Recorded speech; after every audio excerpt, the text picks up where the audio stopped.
Happy New Year, Merry Christmas. It's kind of that time of year. I don't know exactly when I'm posting this, but I usually crash into a puddle of Jell-O after Christmas, like in between Christmas and New Year's. So I'm just anticipating that I will not be able to film anything that week, and I am making this video for that week. So without further ado, let's get into some questions and answers. Margaret Judas says, tell us how you got started studying Enneagram personality types. I actually heard about the Enneagram first from an old roommate, and I completely brushed it off. She thought I was an 8, just like typing me, just like knowing me.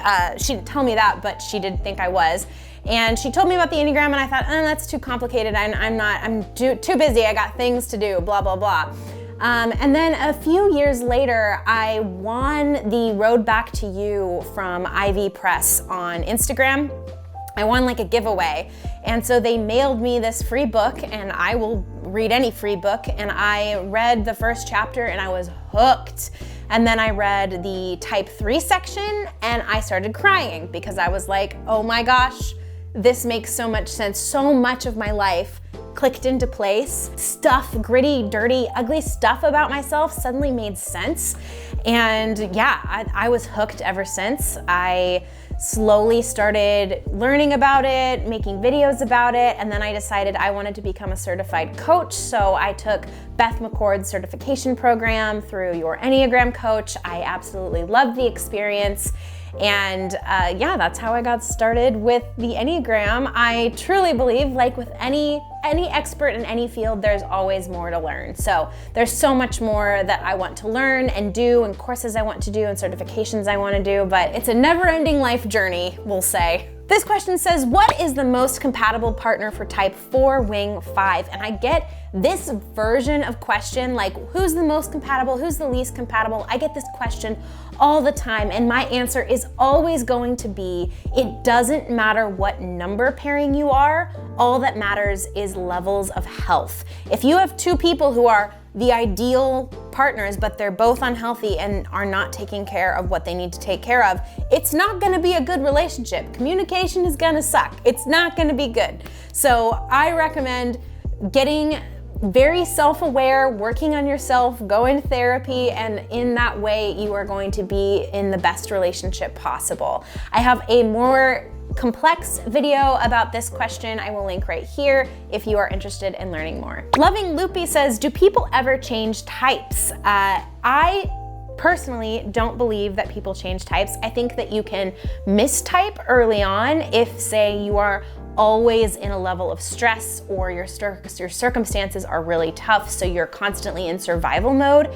You could display like another type because you're constantly in your stress path, but as you get older and wiser and circumstances change, you can figure out what your main core motivations are. Those things never change. I got a few questions about tritypes. In 1995, Catherine Favre did this study that found there was a consistent pattern in people's Enneagram type and structure. What she found was people don't just have one Enneagram type, but 3 Enneagram types. And these types are exhibited from dominant to subdominant. So basically you use the strategies of your dominant type.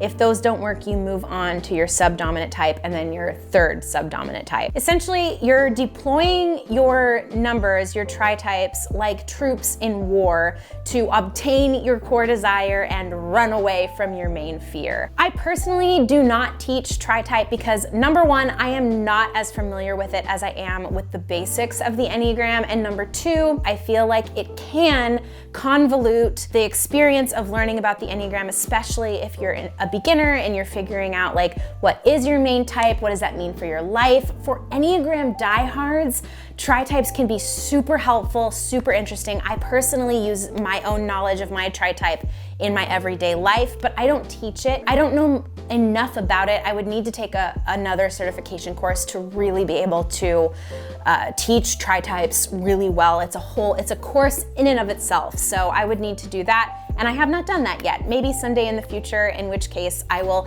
integrate tritypes into my teachings. But for now, I am not talking about tritypes. This person asks, how do I know if I'm a type 2 or type 3? So I'm actually making a series about this on my Instagram, and I literally made one about 2 versus 3. So I'm basically looking at all 36 pairings of the Enneagram types and saying like, what do these types have in common and how do they look different? My Instagram is called Enneagram with Abbey, and I have the 2 versus 3 on here, but I will also address it here in this video. But just for those of you who are like, I have this similar question, but with 6 and 7 or with 8 and 1, like I have all of those up on my Instagram, or I'm slowly making them. I don't know if by the time this video is up, if they'll all be done, but there will be a lot up on my Instagram. So Enneagram 2s and Enneagram 3s look similar in that they are both in the heart triad. So they both operate out of their feelings. They both enjoy productivity. They're both very image conscious. They are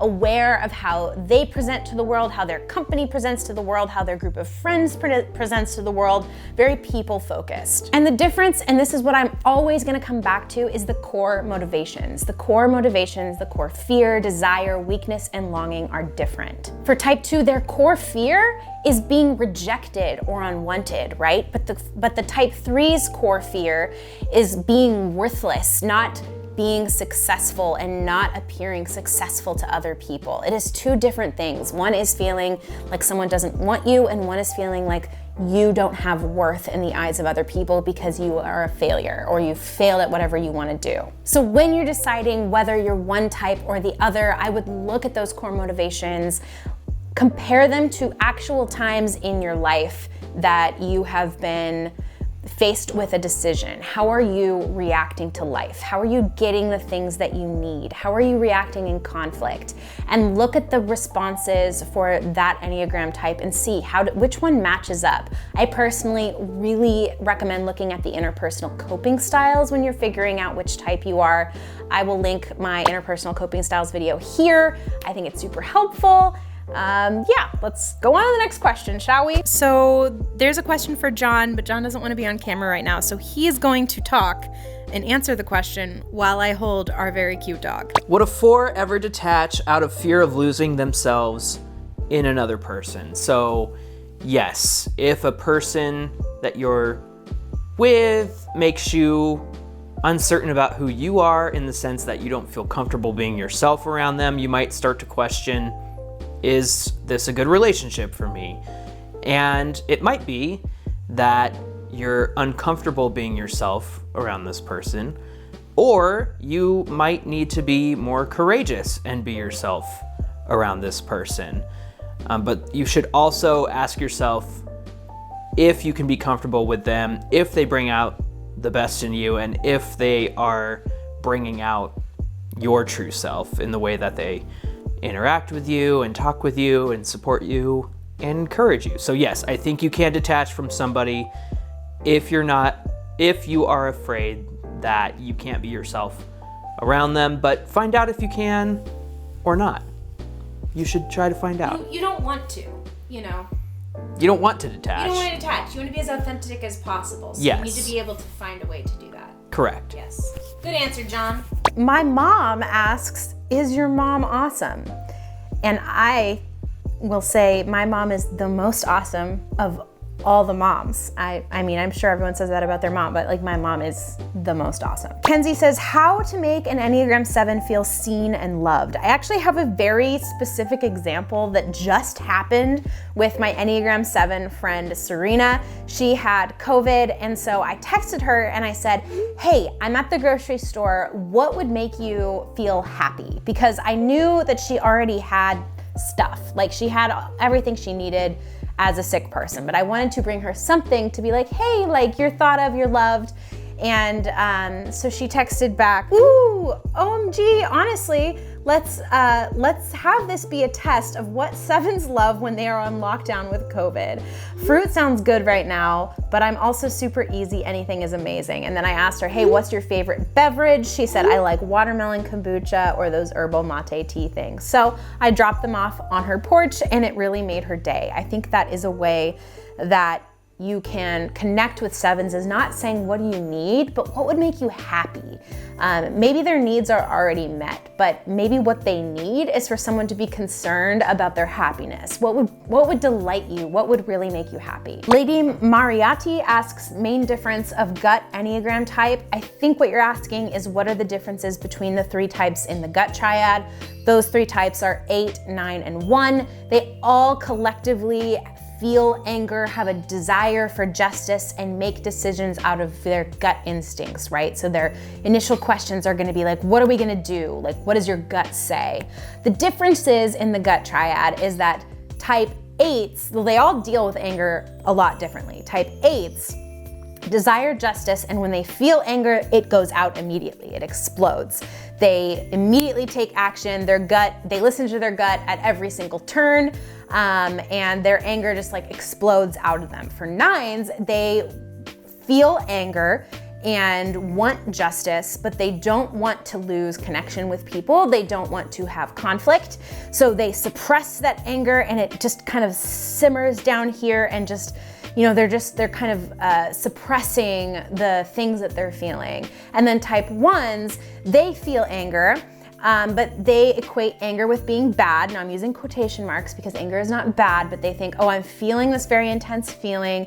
It must be bad. I need to be a good person. I want to do the right thing, the appropriate thing. So they're gonna suppress it and they're gonna try to do the appropriate thing while trying to avoid their feelings. So that is how it manifests differently within the gut triad. Tyler asks, what is the most surprising thing about the Enneagram to you? And the thing that surprises me the most is just simply talking to people about their Enneagram types. I learn so much more by teaching Enneagram work, even more since then, just connecting with people on Instagram in real life and learning about them as people. And that's how I just get even greater depth into Enneagram types. That's what's so cool about the Enneagram. Avion Paris says, I'm a 4-wing 5 who values solitude, but I have 0 privacy in my house. My sister, mother, and brother don't get it. She's babysitting her nephew a lot. Please help, it's affecting my mental health. I feel misunderstood. First and foremost, I think you need to tell your mom, your sister, and your brother how you're feeling. I know that you feel misunderstood. I know that maybe you have already told them and you feel like they didn't get it, but it's important in communication for all numbers just to be very clear about what you're feeling. I value solitude and I have no privacy. Here are the strategies I'm going to use to help myself. You need to get creative in some way that's outside of the house. A pottery class, a yoga class, get out of the house and be creative in some way.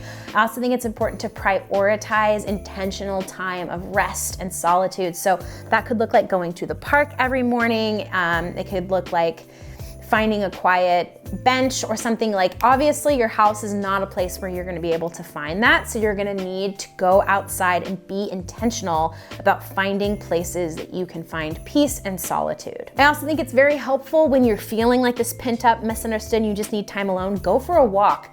I know everyone says like hot girl walks and they're going for the hot girl walks, but go for a hot girl walk. Put on your music, put on your fun sweatshirt and just go for a walk, walk it out, get in nature, move your body. That is incredibly helpful. Dawn Marie and Jeff asks, I'd love to know more about the subtypes in the Enneagram and how that differentiates the expression of your number. Instinctual subtypes are extremely important when you are trying to figure out your type, especially when you are a counter type. Now, this is something I have not dove into in my channel or on my Instagram or anywhere. I fully plan to make some in-depth content on my channel, on my Instagram, and a workshop that will be like a live workshop training in 2023. So stay tuned for that. But in the meantime, let me give you a little overview of subtypes. I'm sure you've noticed that not all 6s look alike, not all 3s look alike, because core motivations manifest very differently. So the subtypes help us find what type you are. So basically it boils down to each of us is hardwired with 3 different instincts. We have all 3 of these. It is self-preservation, social, and sexual. You use all of your instincts, but like your wings, you lean more heavily on one instinct than the other, and it really helps tell us what kind of number you are. I am a self-preservation type 3. The self-preservation instinct helps us take care of our well-being. Are we safe? Are we okay? Is my health okay? Are my finances okay? You are looking after that part of yourself, the self-preservation part. Self-preservation types tend to be more grounded, practical, and introverted, and they are very interested in gathering all the resources needed to survive. If you have a social instinct, you are highly aware of other people. Your number one thing in life is relationships and belonging in groups. How are you fitting into the belonging of society, of your family, of your friends? Like, you are highly aware of these things. The social instinct are also hyper aware of how their words affect other people. They have a high level of empathy. They're able to walk into a room and kind of understand where people are at, what people need, etc. And lastly, the sexual instinct, also known as the one-to-one instinct, is basically a drive for intimacy with others. If you lean on this instinct, you crave a one-to-one connection relationship with another person. Unlike the social instinct, which is highly aware of, the connections with all the people and how do you fit and what's the belonging, sexual instincts are very interested in these deeper connections, these one-to-one connections with other people. They are also hyper aware of chemistry. They're really good at knowing if they fit with someone, if things are working, if things aren't working. Just highly aware of the chemistry between people. Again, I plan to make a lot more resources available for you guys next year about subtypes, so please keep a lookout. Keep the watchtower going. It's going to happen, not in 2022, but it will happen in 2023. Okay, well, that is about all I can do in terms of talking and thinking at the moment. My brain has reached an end. If you are interested in the Talk Enneagram to Me merch, I will put the link in the description. It's abbeyhowmerch.com. Also, the Pockets of Peace prints are still available. I've got 9 different Pockets of Peace prints for all 9 types, 6 different pockets with reminders of how to find peace in your life for all the different types. So this is the type 3, it's an 8x10, it comes framed with a white frame. I'm really proud of them, I think they're super cute. I worked with an artist to design all these, and they are on sale right now alongside all of the fun Talk Enneagram to Me merch. Oh, and just in time for the Yule log to be over. So thank you so much for watching. I will see you in the next video.